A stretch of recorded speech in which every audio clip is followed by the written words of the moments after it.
tonight, the focus is on the state of things in the nation, right from the politics, which is getting to the peak season, and most importantly, the rising cost of living, which has pushed Kenyans to the wall.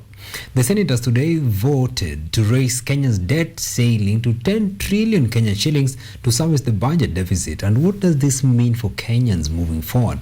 Joining me for the discussion is Engineer Ouma Nyang, who is a businessman, a citizen of the country. Thank you so much, Engineer, for joining us for this discussion. Thank you very much. All right, now, so right to the discussion, how really do you describe Kenya, the current state of things, as a businessman and, of course, a resident of this country? And, of course, we also wish to borrow from the experience you've had from the countries you've traversed so far, comparing. How do you describe the country? Okay. First, my name is Engineer Ouma Nyang, and I'm a businessman. And when I check on the state of this country, how it is currently, I can say that the economy is scattered in a way. Yeah, the economy is scattered in a way that we as Kenyans, both as residents and both as in business, we can say that there is some disparity, there is no balance. Yeah, in some way. Yes, and currently that's what I can say. Yeah, how I'm seeing this country on its current way. Yes. Maybe comparing probably the state of things in Kenya, and understand, of course, you've spent some time, of course, doing business as well in Tanzania. How do you compare things here and Tanzania? Okay, if I do a comparison a bit of Kenya and Tanzania, you can say that Tanzania,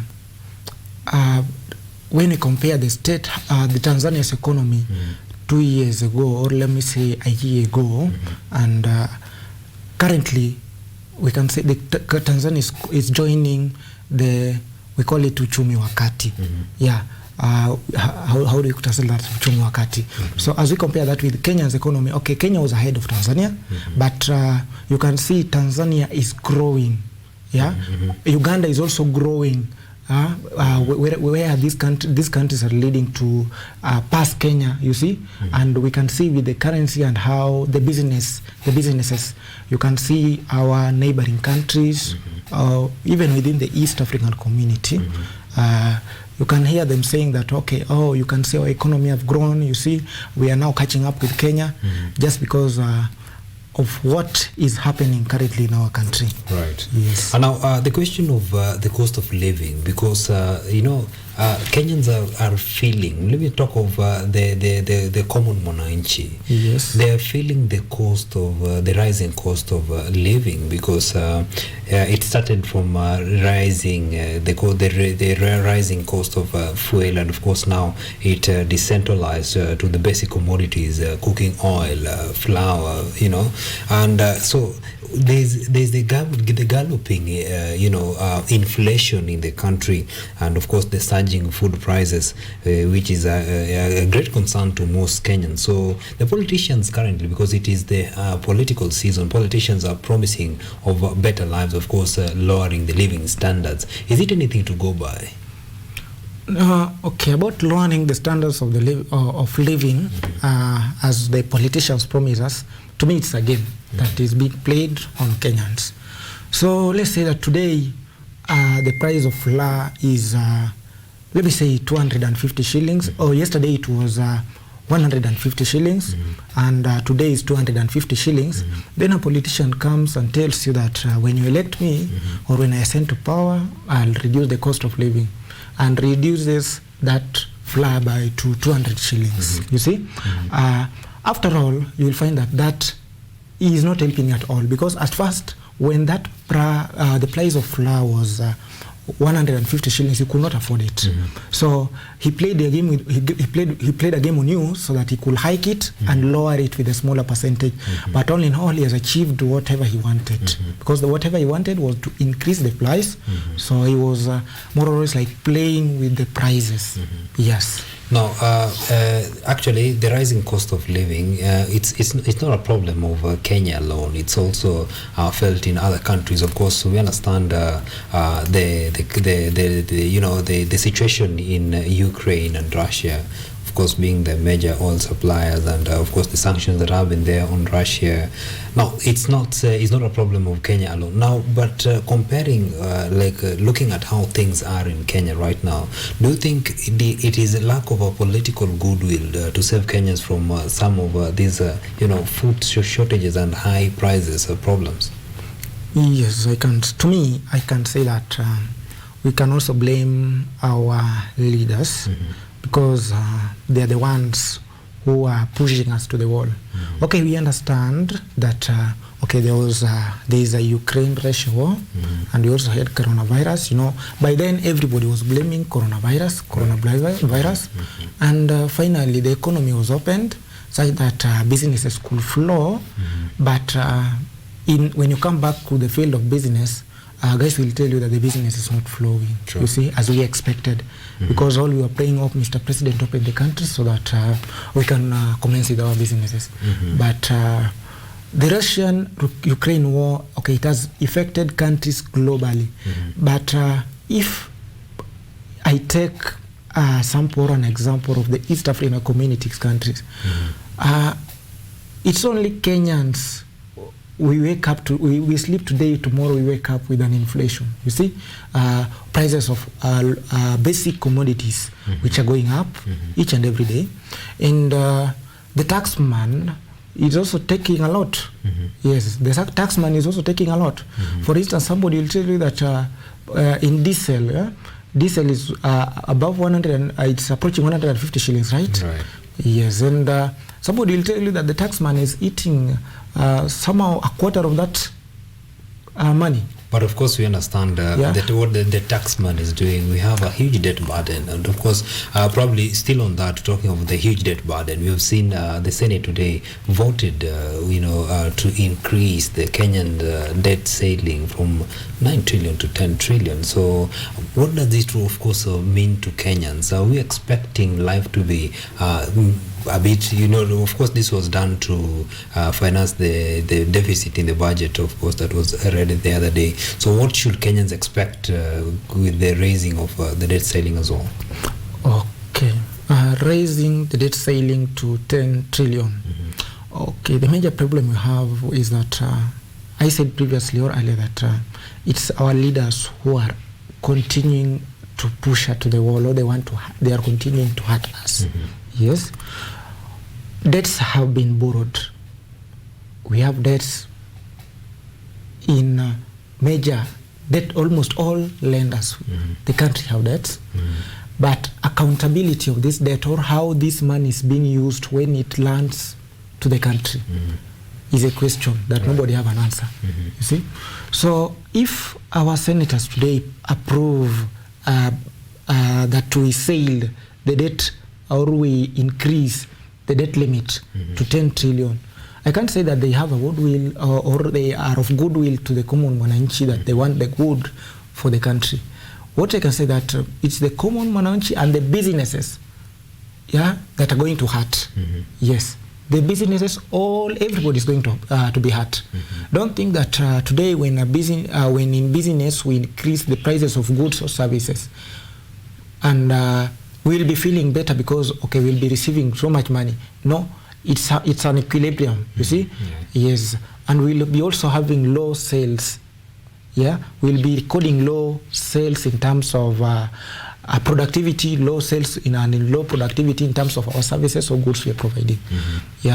So to me, selling debt, they can only sell debt if they are assured Kenyans that when that money lands in the country, each and every cent or coin can be accounted for. Right. Because what we lack is accountability. Scandals each and every corner of the country.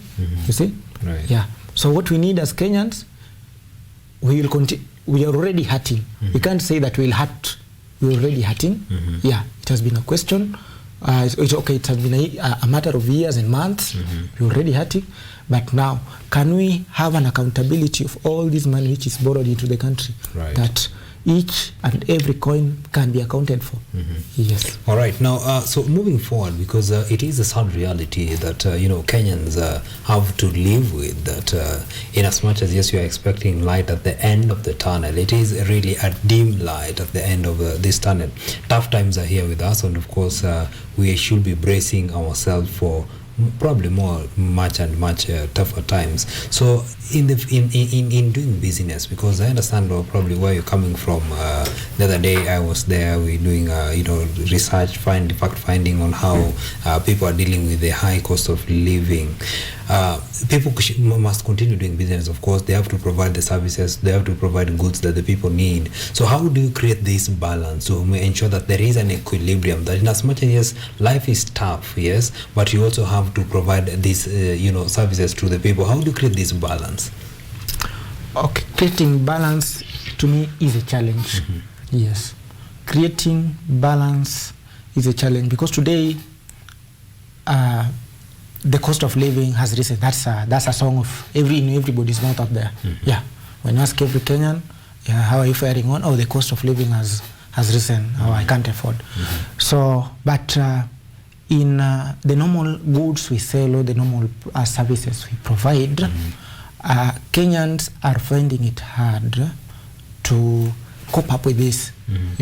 For example, for instance, the other day, yesterday I think so, the matatu owners now decided that they want to hike the fares, the prices. The prices of vehicles in matatus and the vehicles across the entire nation. But you'll find citizens will be complaining why, and I can say that these people have been the most lenient guys. Because when you compare the prices of fare last year January and that's 2021 January and 2022 January, it's the same. It has been the same for all that 1 year, but the prices of fuel has been rising. So whatever I can say that okay, the common mwananchi should just cope up with what we have, because that's what we have in front of us. We can't hide it under the carpet. The common mwananchi, let's cope up with it. Yes. So and yes, maybe because one interesting thing that I got to note from the people doing business, of course, with the common mwananchi right there, because for a very long time we used to buy mandazi at 5 shillings, we used to buy chapati at 10 shillings. So in as much as yes, the common mwananchi should cope up with how tough life is, how ready are the common mwananchi to accept that now they'll start buying mandazi at probably 10 shillings or 15 shillings, chapati at 30 shillings or thereabout? Now as you're doing businesses there, how easy is it for the common people right there to accept the increase in the prices of commodities and services? Okay, the truth that we have is that they must accept. And okay, it will be bitter truth, or it will be a very tough process for them. Yes. Yeah, for everybody. Yes, because even in business there's no sales. Yeah, because somebody, if a goods or a service was at a certain price or a certain unit, and currently it's hiked or the price has risen, you can't say that this guy is going to afford it. Yeah. But let's just try. It's we also human. Yes, because all this business we are doing it for the mwananchi also to I can say it's a co-mutual relationship, right? You have to be there, or that you need the other guy. This other guy needs you. Sure. He needs your service. He needs your good. You also need him. Right. And that's what we call business, right? Right. Yes. So it's going to be a tough process for them and for all of us, but.